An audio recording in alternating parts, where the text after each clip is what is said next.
The diesel particulate filter system, DPF, appeared on the European market late in 2000. There are now two basic configurations of this system. The first requires the use of a fuel additive to periodically regenerate the particles stored in the filter, whereas the second does not need such an additive in the process. In this video, we will explain the basic operation of the DPF system with fuel additive. These kinds of systems have mainly been used in Peugeot and Citroën vehicles since 2001.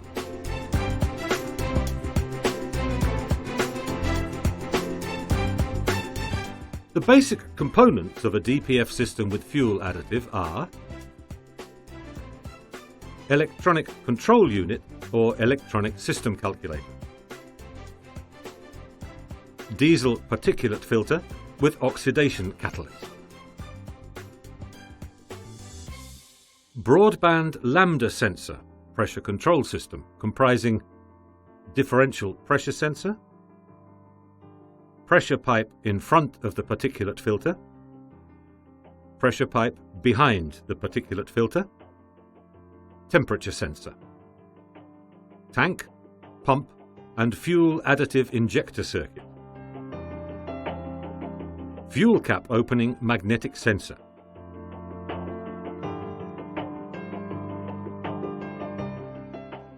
when refueling, the fuel cap opening sensor will send a signal to the electronic control unit to record the number of litres in the tank.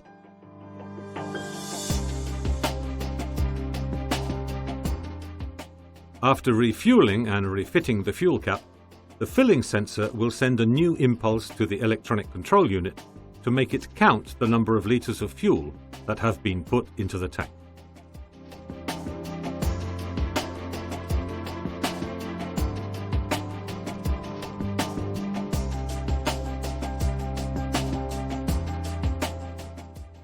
With this information, the electronic control unit will precisely calculate the amount of additive that has to be injected into the diesel tank and will send the signal to the pump of the additive circuit to put this amount into the tank.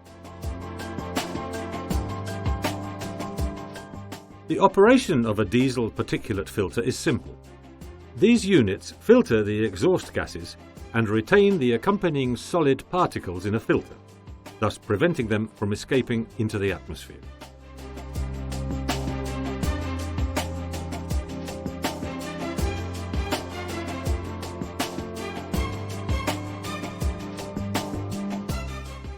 The fuel additive used in these systems is a combustion catalyst, that is, a substance added to the fuel which, when burnt in the combustion chambers, adheres to the outside of the solid particles travelling with the exhaust gases and is trapped with them in the particulate filter.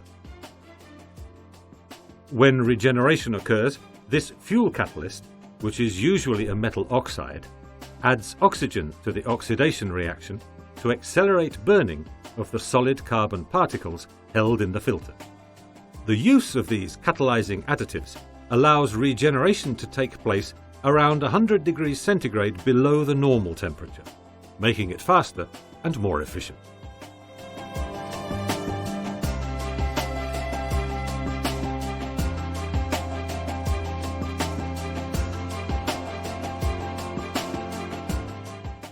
With use, the particles accumulate on the walls of the filter, making it difficult for the gases to leave. This accumulation is monitored by the electronic control unit by the differential pressure sensor that detects the change in pressure between the pressure pipes in front of and behind the particulate filter. When the pressure difference reaches a certain level, a program is activated that raises the temperature of the exhaust gases above 550 degrees centigrade, and the particles in the filter are burnt and turned into carbon dioxide gas, which passes through the filter, leaving it clean and ready to continue filtering. This process is known as particulate filter regeneration, and under normal driving conditions takes place periodically throughout the life of the unit in intervals that range from 400 to 600 kilometers.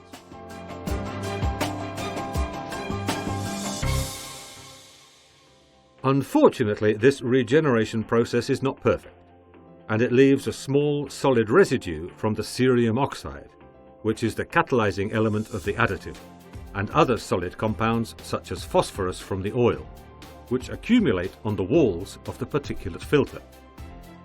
This gradually limits the filter's capacity to allow the gases to pass, increases the back pressure on the system, and means that this unit needs to be replaced after between 80 and 140,000 kilometers.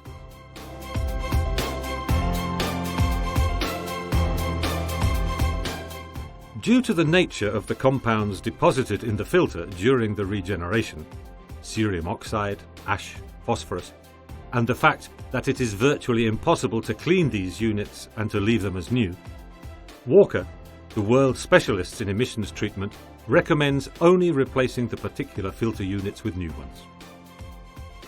The accumulation of these residues in the particulate filter considerably shortens its useful life, having a negative effect on the vehicle's power and its fuel consumption, which will increase appreciably in comparison with the use of new systems. Whenever a particulate filter is replaced due to wear, Walker also recommends changing the catalyst, giving that its useful life is similar to that of the particular filter, and if this fails, the regeneration process is not possible, so the filter cannot be emptied and its integrity and that of the engine will be compromised. As a general rule, these parts must always be changed as a set.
Make sure you come back to Garage Guru's CSI to see how we explain more warranty claims. We are Garage Gurus. Join our community. Follow us on social media. Thanks for watching this video. The video description contains all the relevant links. Don't hesitate to like, subscribe, and be notified when we post new content. Also, check out our Garage Gurus online course catalog.